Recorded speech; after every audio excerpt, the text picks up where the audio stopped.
Hello दोस्तों, स्वागत है आप लोग को मेरे क्लास में। आज हम लोग देखेंगे भारतीय संविधान के महत्वपूर्ण अनुच्छेद। इससे पहले हम आप लोग को बता देते हैं कि अगर आप लोग मेरे साथ बातचीत करके और अच्छा से तैयारी करना चाहते हैं तो मेरा एक टेलीग्राम ग्रुप है जिसका नाम है BPSC target group. BPSC target group उसको आप लोग ज्वाइन कर लीजिएगा, बीपीएससी टारगेट ग्रुप को। ओके दोस्तों, चलिए चलते हैं हम आज के क्लास में।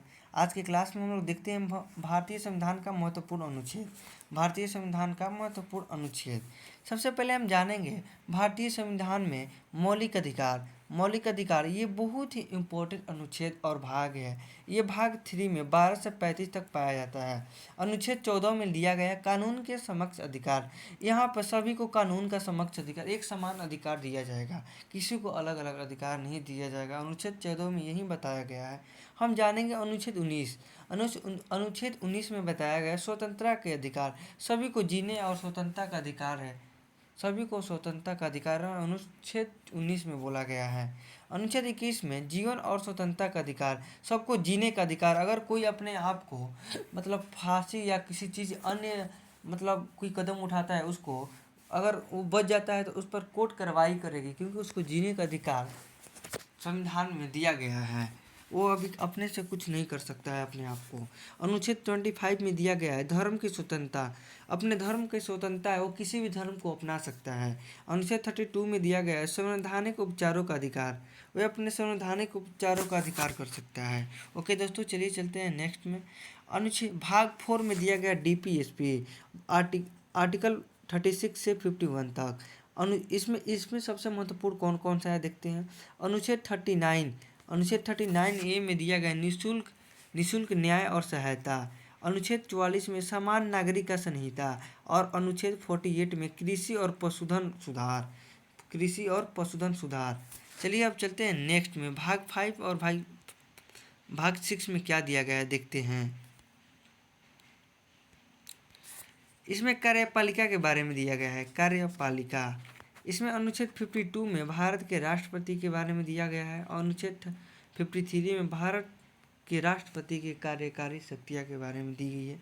अनुच्छेद 61 में राष्ट्रपति महाभियोग के बारे में दिया गया है। और इसमें अनुच्छेद 61 में राष्ट्रपति महाभियोग की प्रक्रिया के बारे में दिया गया है। अब हम जानेंगे संसद की न्यायपालिका और संसद के बारे में। अनुच्छेद 79 में संसद की रचना, कॉम्पोजिशन ऑफ पार्लियामेंट। अनुच्छेद 110 में धन विधेयक। 124 में सर्वोच्च न्यायालय की स्थापना। और 143 में राष्ट्रपति की परामर्शी शक्ति। जो राष्ट्रपति की परामर्शी शक्ति है उसके बारे में दिया गया है। अब हम राज्य सरकार के बारे में जानेंगे भाग 6 में। अनुच्छेद 153 में राज्यों को राज्यपाल के बारे में दिया गया है, गवर्नर्स ऑफ स्टेट्स। अनुच्छेद 168 में राज्य के विधानमंडल की संरचना के बारे में दी गई है। अनुच्छेद 214 में उच्च न्यायालय की स्थापना के बारे में दी गई है। ओके दोस्तों, देखते हैं हम अब नेक्स्ट क्या क्या दिया गया है। विशेष अनुच्छेद कौन कौन सी है। 280 में वित्त आयोग। 324 में चुनाव आयोग।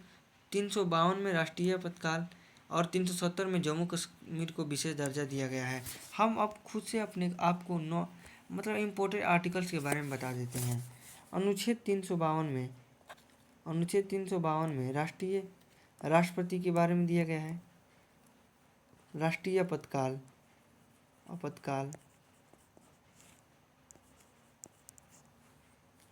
अनुच्छेद 356 में राष्ट्रपति शासन दिया गया है।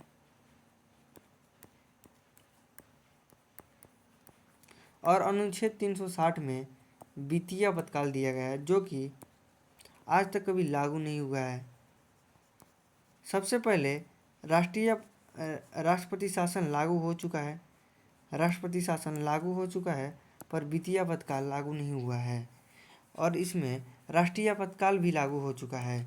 ओके दोस्तों, आज के लिए बस इतना ही। ये इम्पोर्टेंट अनुच्छेद था। अगर आप लोग मेरे साथ मिलकर तैयारी करना चाहते हैं बीपीएससी का, तो मेरे टेलीग्राम चैनल पर ज्वाइन कर सकते हैं और उसमें मैसेज कर सकते हैं। थैंक यू सो मच दोस्तों।